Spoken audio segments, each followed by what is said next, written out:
All right, welcome back. We're going to play our daily game here on MST. It's the part of the show reserved for head-to-head, brought to you by Grand Falls Casino and Golf Resort. I ask the questions our Midco SN personalities answer, and they are allowed one rebuttal, but at the end, the first person with 3 debates on the day is that day's champion.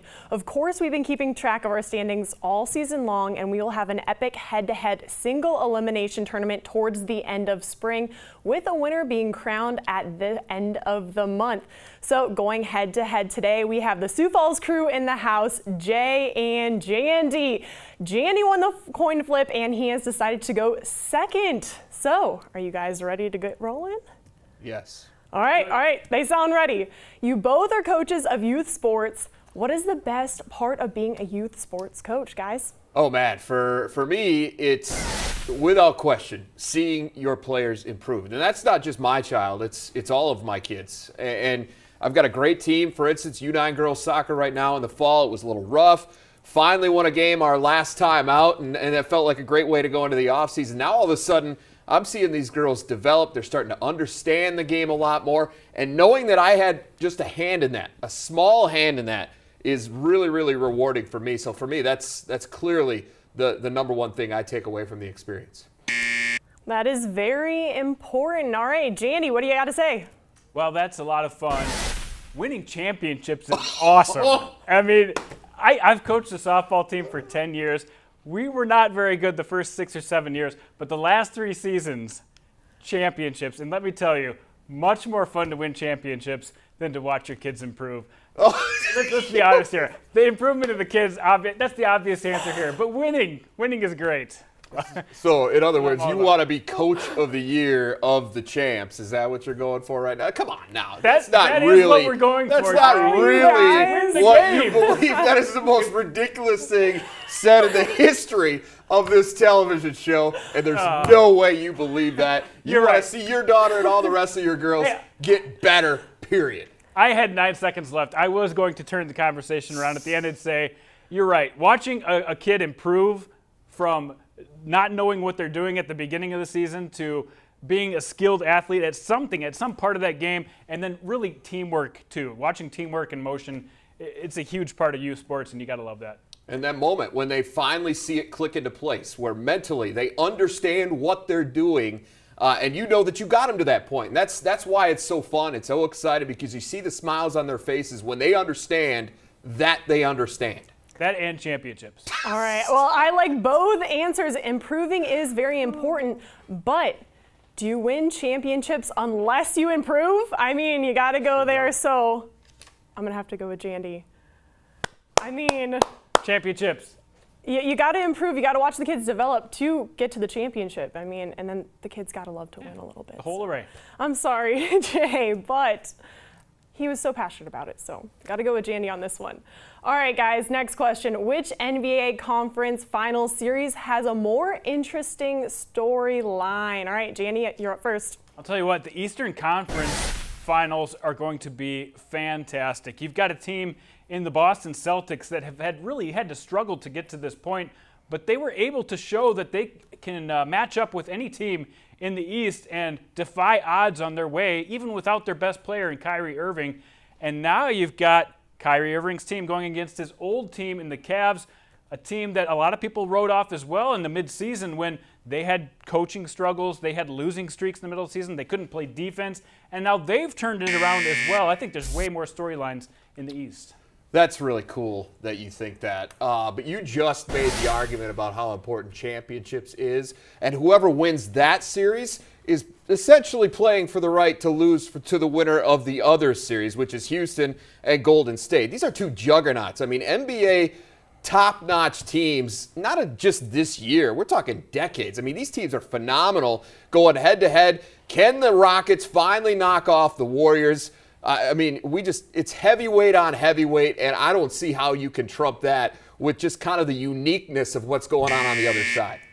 That's really presumptive. I remember 2 years ago, the certain Cleveland Cavaliers winning it all, Elena, right? Oh, yeah. Yeah, let's play to Elena being a 2016. Cavs fan. Yeah, And let's do year, that. the Warriors Let's do that. You are the Warriors were a huge favorite that year, too, so I don't go counting out the East. I think that's a much better storyline. I don't think so, because Golden State is kind of one of those once-in-a-century type teams, and everybody's kind of been waiting, other than Warriors fans, been waiting to see them get knocked off. And people are wondering if the Rockets might finally be the team to do that in the Western Conference. I think that's what makes this a little bit more special.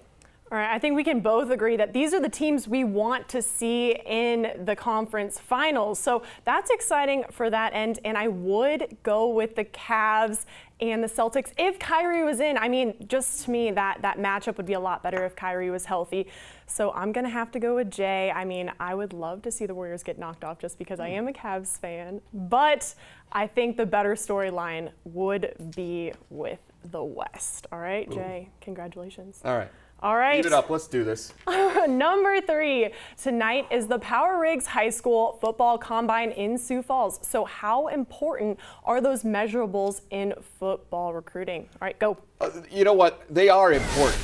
If nothing else, those numbers may be what get these kids their first look. They may be what gets the attention of these college coaches. But to me, in the end, the most important thing that you can have is a good reel. Because if it's head-to-head against two guys that have good combine-type numbers, but a coach turns on the tape and one of them stands out more for what he did on the field in a game, that's going to be the guy they chase. So I think they're important. They're just not the most important thing. All right, Jandy? I'll tell you what, as far as college recruiting goes, I think they are very important. It's really hard for a small-town athlete, especially in South Dakota, to get seen and compared to some of the best players in the state. This is an opportunity for them to show that they are right on the same level as everybody else, because you take that game footage, Jay, and it's hard to compare a 9-man football game or an 11B football game with an 11AA football game for a championship. So this is one place you can get a level playing field. You know, the 40 times, the measurables as far as what they can lift and how quickly they can change direction are huge, and that's what colleges are looking at, you know, to make the cutoff to see if they can play at the D1 or a D2 level. You're essentially backing up my argument, though, Jason, by saying that, because this, the tie again, goes- is you what said the tie gets goes those to, guys noticed. Because a lot of times, maybe yes, because they're at smaller schools, maybe they'll get overlooked. But the bottom line is, again, what happens on the field? Football speed and 40 speed are different things. Can you run away from a defensive back? Well, the only way to tell that is by turning on the tape. When you're all suited up and you're in your pads, not when you're in Under Armour running around on a field trying to go in a straight line really fast. You say the tie goes to the tape. I say the tie goes to the measurables when you can see them head-to-head on the same field in a combine situation like this. No way. I think the measurables are important. I mean, you can kind of see what they can do from that, but at the end of the day, it comes down to the tape. It comes down to what they can do on the field, because you can run a 40, but how fast can you run when someone's chasing you, or there's other variables in there like that? Depends if you have a 150-pound DB who's barely made the team in 9-man football chasing after you, or a future D1 DB. I mean, it's so hard to look at tape and make those differentiations, but again, that's where That is true. the measurables are important, but they still don't trump what happens on the tiebreaker is field. when everybody's on the same field at the same time and you can look at the numbers. All right, Jay, I'm sorry. I think it's going to be just what's on the field. Jandy, I guess Jandy, I'm sorry. Jay, you're right. All right. All right, let's Back is go. against the wall. There's another one. On to the next one. The long-time tradition of throwing out the first pitch at Major League Baseball game has seen its share of failures.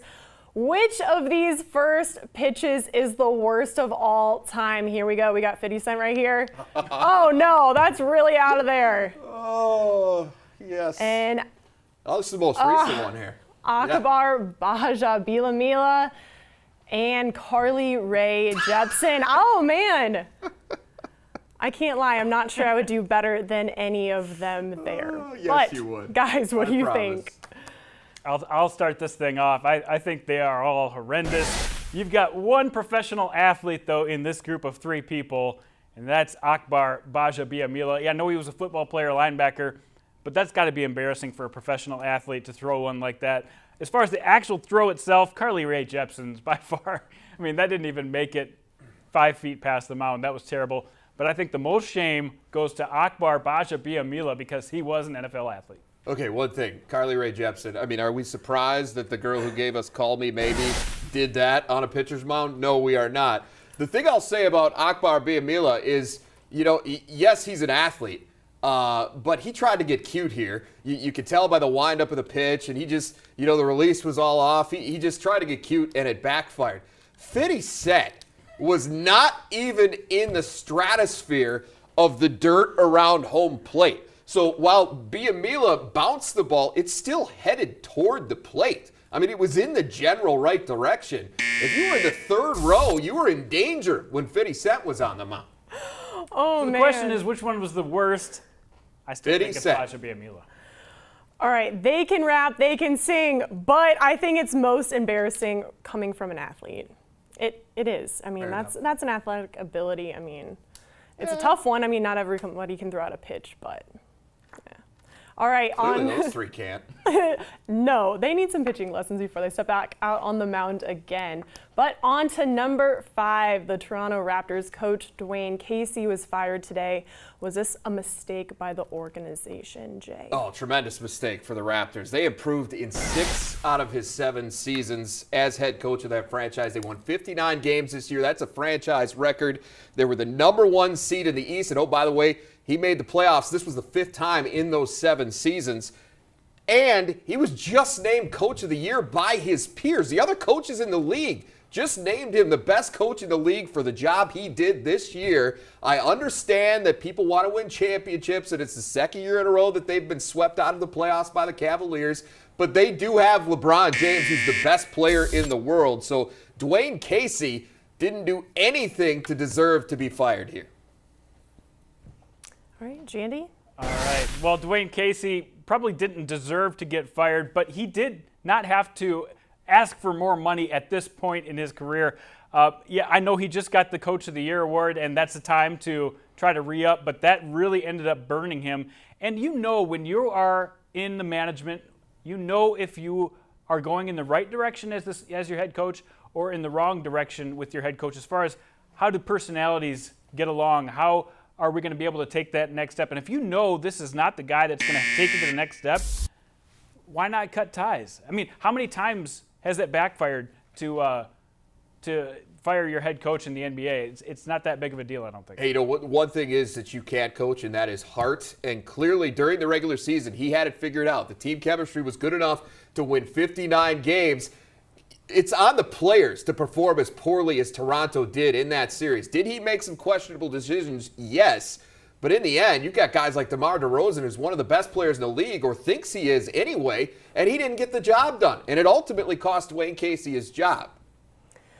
I mean, they had an embarrassing run in the, they had a great season, 59 wins, but then they had to face the Cavs. So pretty much, if that's where the firing is coming from, I don't know. He was the Coach of the Year, but I think it was a mistake by the organization. Jay, you got it for the day.